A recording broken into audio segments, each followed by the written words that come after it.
உங்கள் அப்பா வீட்டு சொத்தா நாம் தமிழர் கட்சிங்கிறது? ஒவ்வொருத்தனுங்க ஒவ்வொரு பொண்டாட்டி தாலி அடமானம் வச்சு கூட்டம் நடத்திருக்காங்க, போராட்டம் நடத்திருக்காங்க.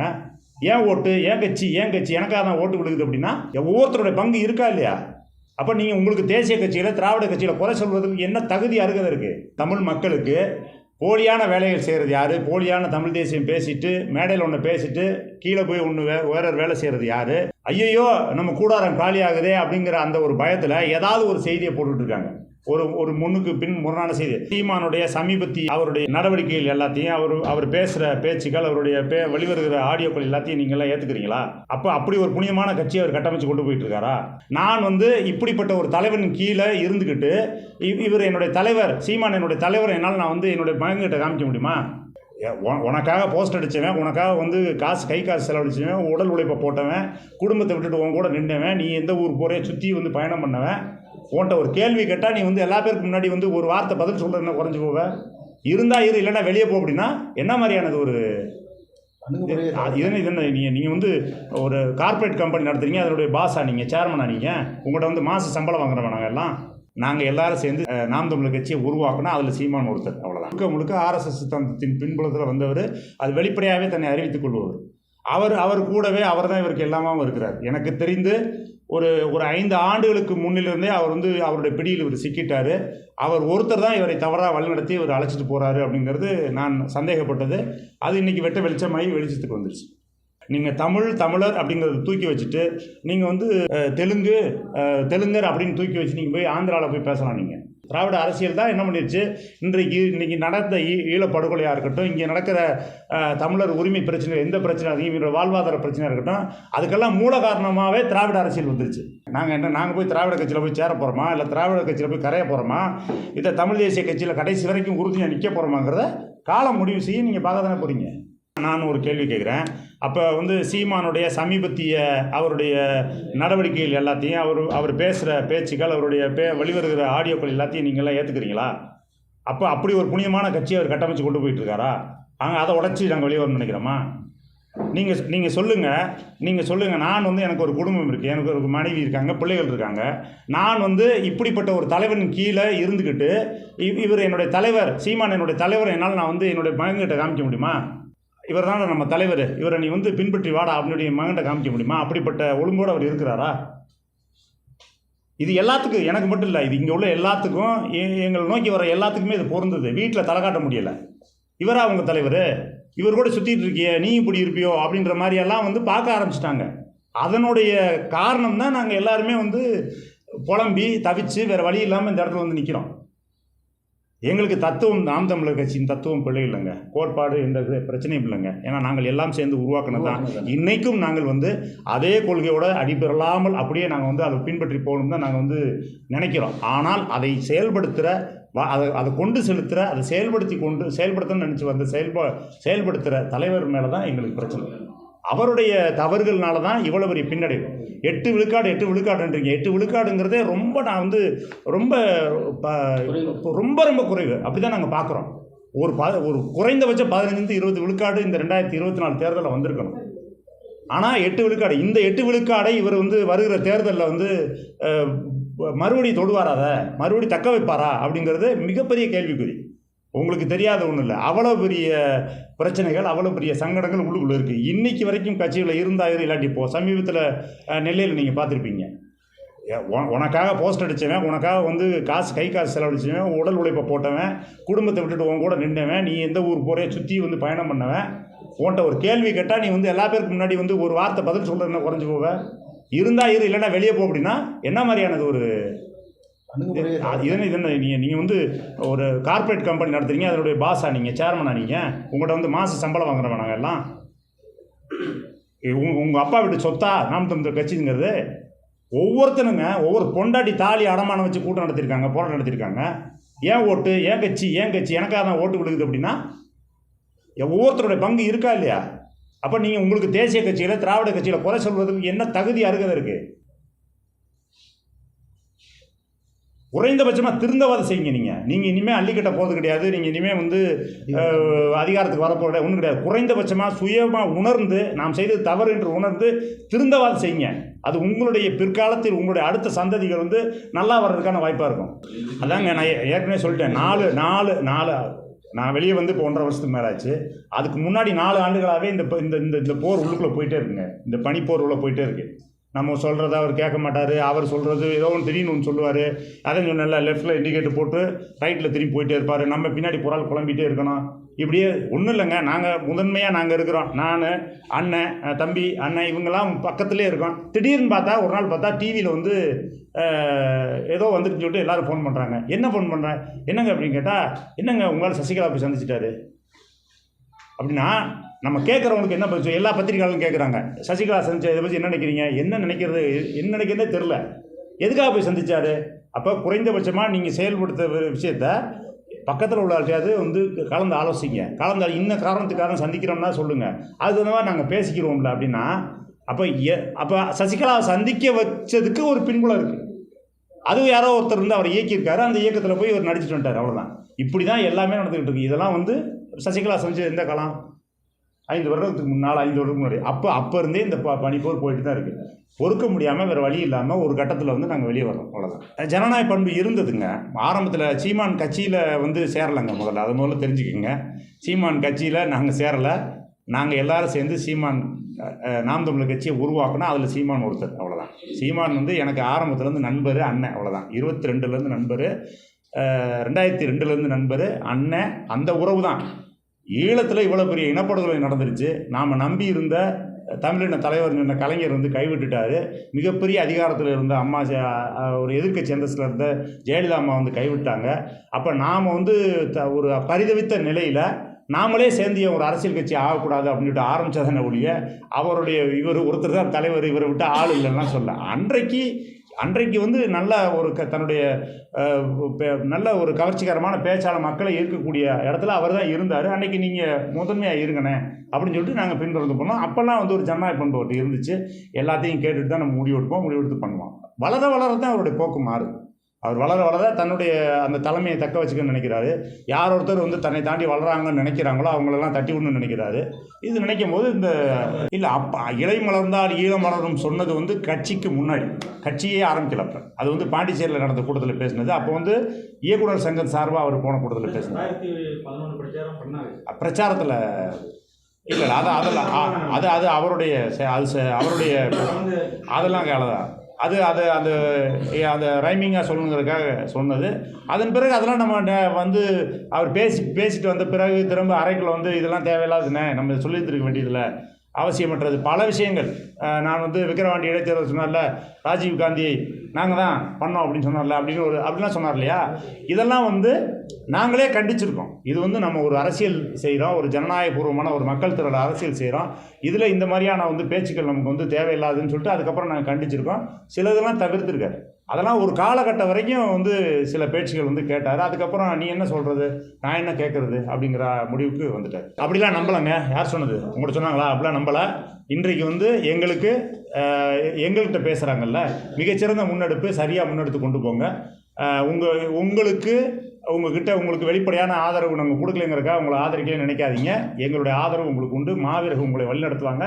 நீங்கள் சிறப்பாக செய்யுங்க. ஒரு மாற்று தமிழ் தேசிய சக்திங்கிறது தேவை. அவருடைய செயல்பாடுகளில் பல தவறுகள் இருக்குது. அதை பொறுத்து தான் போக்குறோம். எங்களுக்கு வேறு வாய்ப்பு இல்லைங்கிறதுனால நாங்கள் ஆதரிக்கிற நிலையில் அவர் இருக்கிறோம். ஆனால் நீங்கள் முன்னெடுக்கிறது சரியான இதுதான், நீங்கள் அதை செய்யுங்க அப்படின்னு வந்து சொல்லிட்டு தான் இருக்கிறார். பெருத்த ஏமாற்றம் இருக்குது. வெளிநாட்டு தமிழர்கள் வந்து, அதாவது குறிப்பாக வந்து ஈழத்தமிழர்கள் வந்து புலம்பெயர்ந்து இருக்கிறாங்க இல்லையா, அவங்க நாம் தமிழர் கட்சியை பெரிய நம்பிக்கையோடு பார்த்துக்கிட்டு இருந்தாங்க. அந்த நம்பிக்கையில் மிகப்பெரிய ஓட்டை விழுந்துருச்சு. ஒரு அவநம்பிக்கை இடத்துக்கு வந்துட்டாங்க. அவர் பயங்கரமாக நம்பினாங்க, சீமான் பயங்கரமாக நம்பினாங்க.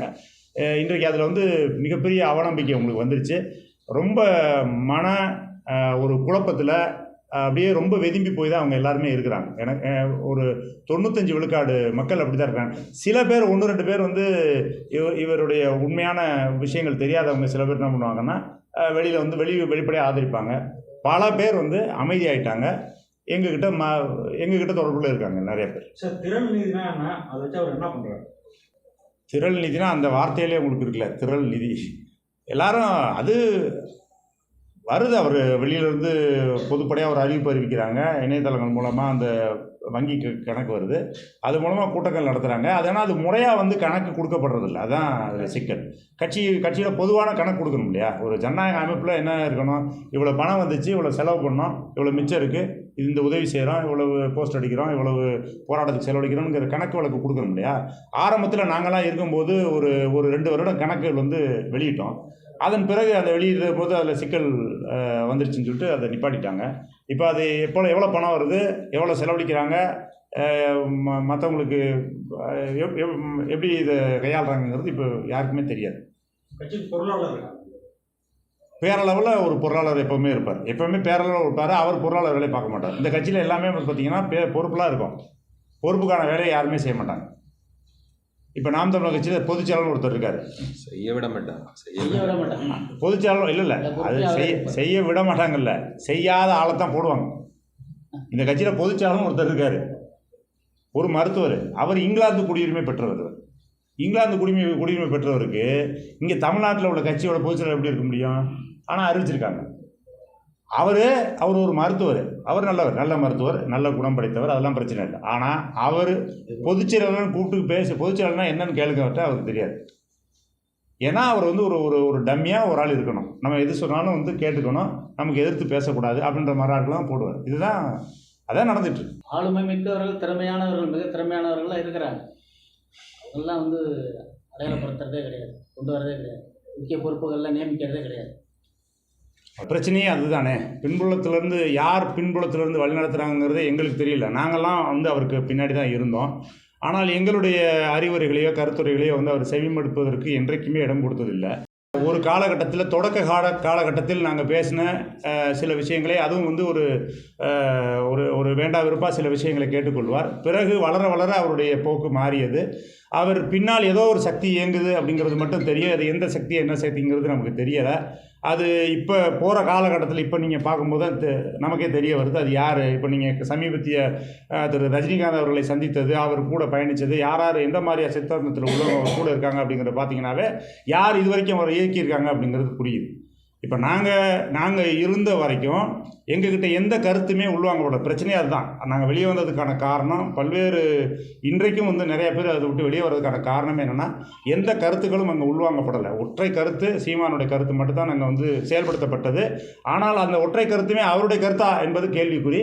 அது அவருடைய கருத்து இல்லை, அது பின்புலமாக யாரோ அவரை இயக்குறாங்க, அவர் மூலமாக வந்த கருத்தை தான் அவர் செயல்படுத்துகிறாங்கிறது அதுக்கப்புறம் தான் தெரிஞ்சு. சித்தாந்தம், அதாவது கட்சி அப்படின்னு சொல்ல முடியாது, ஒரு சித்தாந்தம் இருக்கு இல்லையா, ஒரு வலதுசாரி சித்தாந்தம். இன்றைக்கு நேற்றைய சந்திப்புகள், அவர் கூட போன ஒரு ஊடகவியலாளர்னு சொல்லிக்கிற ஒருத்தர், அரசியல் விமர்சகர்னு சொல்லிக்கிற ஒருத்தர் கூட போயிருக்காரு. அவரெல்லாம் முழுக்க ஆர்எஸ்எஸ் சித்தாந்தத்தின் பின்புலத்தில் வந்தவர். அது வெளிப்படையாகவே தன்னை அறிவித்துக் கொள்பவர். அவர் கூடவே அவர் தான் இவருக்கு எல்லாமாவும் இருக்கிறார். எனக்கு தெரிந்து ஒரு 5 ஆண்டுகளுக்கு முன்னிலிருந்தே அவர் வந்து அவருடைய பிடியில் இவர் சிக்கிட்டார். அவர் ஒருத்தர் தான் இவரை தவறாக வழிநடத்தி இவர் அழைச்சிட்டு போகிறாரு அப்படிங்கிறது நான் சந்தேகப்பட்டது. அது இன்றைக்கி வெளிச்சமாகி வெளிச்சத்துக்கு வந்துருச்சு. ஆரம்பம் சரியாக இருந்தது. அவருடைய நோக்கம், அவருடைய ஆரம்பம் மிகச் சரியாக இருந்தது. அதனால தான் இவ்வளோ தூரம் இவ்வளவு லட்சக்கணக்கான இளைஞர்கள் ஒரு பின்னாடி வந்தாங்க. ஆனால் காலப்போக்கில் அவருடைய தேவை மாறிடுச்சு, அவருடைய நோக்கம் மாறிடுச்சு. அதில் வந்து அவர் விலக ஆரம்பிச்சிட்டாரு. அவர் விலகி செல்வது வந்து அவருக்கே தெரியுதா தெரியலன்னு தெரில. அவர் அதான் சொல்கிறல, அவர் வந்து இன்னொருத்தருடைய பிடியில், இன்னொரு சித்தாந்தத்தின் பிடியில் வந்து அவர் உள்ளுக்குள்ளே போயிட்டார் அப்படிங்கிறதான் நாங்கள் சந்தேகப்படுறது. அவருக்கு வந்து வேறு பதில் இல்லை. அவருக்கு எப்படி அவர் ஒரு நகைச்சுவை எப்போவுமே வந்து அண்ணன் சீமானவர்கள் இளவு வீடோ இல்லை கல்யாண வீடோ, இளவு வீடாக இருந்தால் தான் தான் பணமாக இருக்கணும், கல்யாண வீடாக இருந்தால் தான் தான் மாப்பிள்ளையாக இருக்கணும் என்ன கொண்டவர். அதனால் எது பண்ணாலும் நம்மளை பற்றி பேசிகிட்டே இருக்கணுங்கிற அதில் வந்து அதனுடைய பின்விளைவு என்ன வருது, நெகட்டிவாக வருதா பாசிட்டிவாக வருதாங்கிறத ஒருபோதும் கவலைப்பட மாட்டார். கவலைப்பட மாட்டார்னா அவருக்கு கொண்டு போய் சேர்க்குற ஆட்கள் வந்து, செய்தியை கொண்டு போய் சேர்க்குற ஆட்கள் வந்து, அண்ணே நீங்கள் பேசின பேச்சு அந்த சொன்னீங்கல்ல ஸ்லீப்பர்ஸ்ன்னு சொல்லிட்டு பயங்கரமாக பிச்சுக்கிட்டு போகுது, எல்லாம் ரசிக்கிறாங்க இப்படின்னு சொல்லுவாங்க. அதை விரும்புவார், அதே போல் தான் பேசுவார். அதில் உள்ள பாதிப்புகள் அப்படி சொல்வதன் மூலமாக அந்த நேரத்தில் வந்து 10 பேர் கைத்தட்டி சிரிச்சிட்டாங்கன்னா அதை ரசிச்சுட்டு அதுதான் சிறப்புஞ்சிட்டு போயிடுவார். அதனுடைய பின்விளைவுகள் அவருக்கு தெரியாது. உண்மையிலே என்ன நடந்துருக்கு இந்த அரசியலுங்கிறது தெரியாது. இப்போ சமீபத்தில் நீங்கள் பார்த்தீங்கன்னா, இப்போ நாங்கள் தமிழர் ஒருங்கிணைப்பு இயக்கம் என்று ஆரம்பித்து நாங்கள் தொடங்கியவுடன் நாம் தமிழர் கட்சியிலிருந்து வெளியாகிறது வந்து நிறையா வெளியே வர்றாங்க. காரணம் என்னென்னா, இது நாள் வரைக்கும் மௌனமாக இருந்தாங்க அவங்க. எங்கே போகிறது? ஒரு சித்தாந்தம் ஏற்று வந்துட்டோம், ஒரு கொள்கையை ஏற்று வந்துட்டோம், தமிழ் தேசிய கொள்கையை ஏற்றுட்டு வந்துட்டோம். ஈழத்தில் இத்தனை லட்சம் உறவுகள் வந்து கொன்றளிக்கப்பட்டதுக்கு காரணம் திராவிட இயக்கங்கள், திராவிட கட்சிகள், தேசிய கட்சிகள், இதெல்லாம் வேடிக்கை பார்த்துருச்சு. நமக்கென்று ஒரு அரசியலை தொடங்கி வேலை செய்வோம்னு சொல்லிட்டு வந்த இவ்வளவு எண்ணற்ற இளைஞர்கள் இன்றைக்கு வந்து வேறு எந்த இந்த கட்சி சரியில்லை, தலைமை சரியில்லை, சீமான் சரியில்லைன்னு சொல்கிறப்ப எங்கே போகிறதுங்கிற ஒரு போக்கிடம் இல்லை அவங்களுக்கு. எங்கே போகிறதுன்னு தெரியல. 1-2 பேர் ஒரு தப்பி பிடிச்ச மாதிரி சில பேர் மட்டுமே திராவிட கட்சிகள், தேசிய கட்சி போயிருப்பாங்களே ஒழிய பல ஆயிரம் பேருக்கு வந்து வேறு வழி இல்லை. ஆனால் இன்றைக்கு நாம் தமிழர் ஒருங்கிணைப்பு இயக்கம் என்று இதே கொள்கையோடு எந்த விதமான பிசுறும் இல்லாமல், எந்த விதமான டீவியேஷனும் இல்லாமல் ஒரு இயக்கத்தை ஆரம்பித்த முன்னாடி, சரி நமக்கு ஒரு இயக்கம் இருக்குது, நம்ம இதே சித்தாந்தத்தில் இயங்குறதுக்கான நமக்கு ஒரு வாய்ப்பு இருக்குன்னு சொல்லிட்டு என்ன பண்ணுறாங்க, நம்ம வந்து அங்கே முரண்பட்ட உடனடியாக நம்மளை தேடி வர்றாங்க, நம்ம கூட வந்து இணைஞ்சு வேலை செய்கிறாங்க. இல்லை, தமிழ் தேசியம் வந்து ஆர்எஸ்எஸ் திராவிடத்துக்கிட்ட எப்படி சிக்கி சின்னாமணவாதுன்னு சொல்கிறீங்க? அது வந்து அந்த கூற்றை ஏற்றுக்கொள்ள முடியாது. அது எல்லாம் தமிழ் தேசியம்ங்கிறது ஒரு தனித்துவமான தத்துவம். இப்போ தமிழ் தேசியம்ங்கிறது ஒரு தனித்த தத்துவம். இது வந்து உலகில் எந்த தமிழ் தேசியம்ங்கிறல இப்போ நாங்கள் வந்து உருவாக்கி கொண்டு இயங்கி கொண்டு இருந்தால் இப்போ இயங்க போகின்ற தத்துவம் எல்லாமே எல்லா மொழி வழி தேசிய இனமாக இருக்கிற எல்லா தேசிய இனங்களுக்கும் பொருந்தக்கூடிய ஒரு தத்துவம் தான். நீங்கள் தமிழர் அப்படிங்கிறத தூக்கி வச்சுட்டு நீங்கள் வந்து இவர் தெலுங்கர் அப்படின்னு தூக்கி வச்சு நீங்கள் போய் ஆந்திராவில் போய் பேசலாம். நீங்கள் வந்து ஒரு மராட்டியர், நீங்கள் வந்து மராத்தி அப்படின்னு சொல்லிட்டு எடுத்து வச்சுட்டு நீங்கள் மாற்றிட்டு பேசலாம். அப்படிப்பட்ட ஒவ்வொரு இன மக்களுக்குமான, தேசிய இன மக்களுக்கான அரசியலை தான் நாங்கள் வந்து இன்றைக்கு தமிழ் அப்படின்னு சொல்லிட்டு பேசுகிறோம். அதனால் வந்து நாம் பேசுகிற அரசியல்ங்கிறது தனித்துவமானது.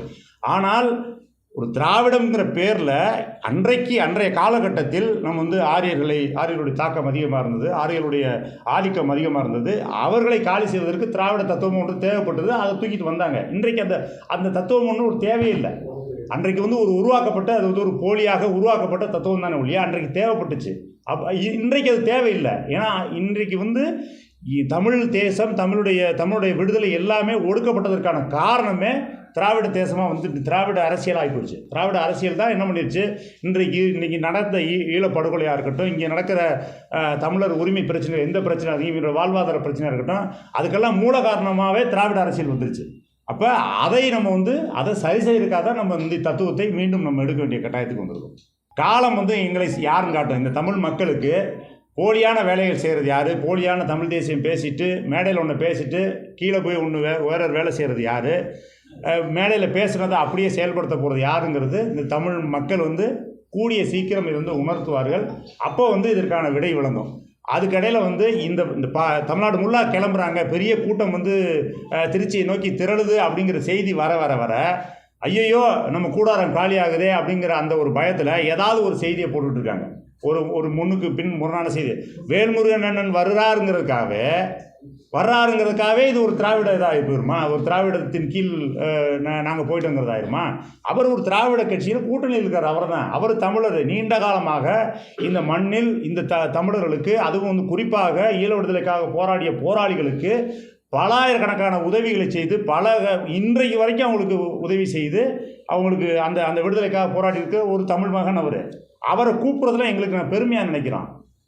கட்சி அதிகாரத்துக்காக வந்து ஒரு திராவிட கட்சியோட, தேசிய கட்சியோட கூட்டணி சேர்றதுக்காக அது வந்து அவர் தமிழர்லேயே நாய் போயிருமா, இல்லை எதிராளி நாய் போயிருமா? அவராவது வெளிப்படையாக திராவிட கட்சியோட கூட்டணி வச்சுக்கிட்டு ஒரு எம்எல்ஏவாக இருந்து செயல்படுறாரு. நீங்கள் மறைமுகமாக கூட்டணி வைக்கிறீங்களே, அதுக்கு யார் பதில் சொல்கிறது? மறைமுகமாக கூட்டணி வச்சுக்கிட்டு அண்டர் கிரவுண்டில் நீங்கள் வந்து காசு வாங்கிட்டு கூட்டணி வச்சுக்கிறதுக்கு இது 1000 மடங்கு மேல்.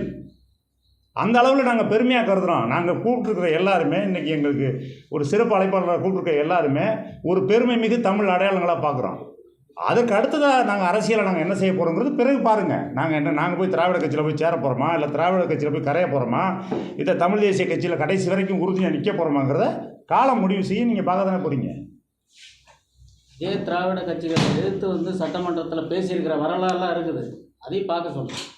இந்த கட்சிகளை எதிர்த்து பேசியிருக்கிறாங்க, அவங்க வந்து கொண்டு வந்த மோசமான திட்டங்களை எதிர்த்தெல்லாம் பேசியிருக்கிறாங்க, போராடி இருக்கிறாங்க. அதையும் கருத்தில் எடுத்துக்கிட்டு பேசணும். தவறான கருத்துக்களை வந்து திணிக்கக்கூடாது, பொய்யான தகவல்களை பரப்பக்கூடாது. இல்லை, அவங்களுக்கு திராவிட கட்சிகள் அவங்களுக்கு வந்து பெரிய எதிரியாக கருதுகிறாங்க. அவங்க திராவிட கட்சிகளை வீழ்த்துவதற்கு இவரை வந்து ஒரு கருவியாக பயன்படுத்த நினைக்கிறாங்க. இவர் தெரியாமலோ தெரிஞ்சோ வந்து அதுக்கு வந்து பயன்படுறாரு, அதுக்கான பெனிஃபிட்டை அவர் அடைகிறாரு. மறைமுகமாக சில அவருக்கு இப்போ பெனிஃபிட் கிடைக்குது, அதனால் அதை ஆதரித்து நிற்கிறாரு. பெனிஃபிட்டாக எப்படி சொல்கிறீங்க?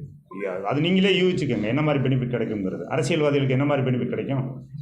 இல்லை, அவர் பெயரளவில் அறிவிச்சிருக்காரு, தமிழ் தேசியமும் இரு கண்களில் தமிழ் தேசியமும் ஒரு கண் அப்படின்னு சொல்லியிருக்காரு. அந்த வகையில் ஒரு உச்ச நட்சத்திரமாக இருக்கிற ஒருத்தர், இவ்வளவு கோடி மக்களுடைய ஒரு அன்பை பெற்ற ஒரு நடிகர், அந்த தமிழ் தேசியமும் ஒரு கண் அப்படின்னு சொல்கிறதுல எங்களுக்கு வந்து மகிழ்ச்சி, அவ்வளோதான். அதே நேரத்துக்கு அவருடைய செயல்பாடுகள் எப்படி இருக்குது, திராவிடம் அவர் வாக்குக்காக திராவிடமும் என்னுடைய ஒரு கண் அப்படின்ற மாதிரி சொல்கிறத தான் நாங்கள் பார்க்குறோம். அவருடைய செயல்பாடுகள் இனிவரும் காலங்களில் அவருடைய போராட்டங்கள் தமிழ் மக்களுக்கான உண்மையிலே தமிழ் தேசியத்திற்கான அவருடைய பங்களிப்பு என்னங்கிறத நம்ம பார்த்துட்டு தான் அதை நம்ம பேச முடியும்.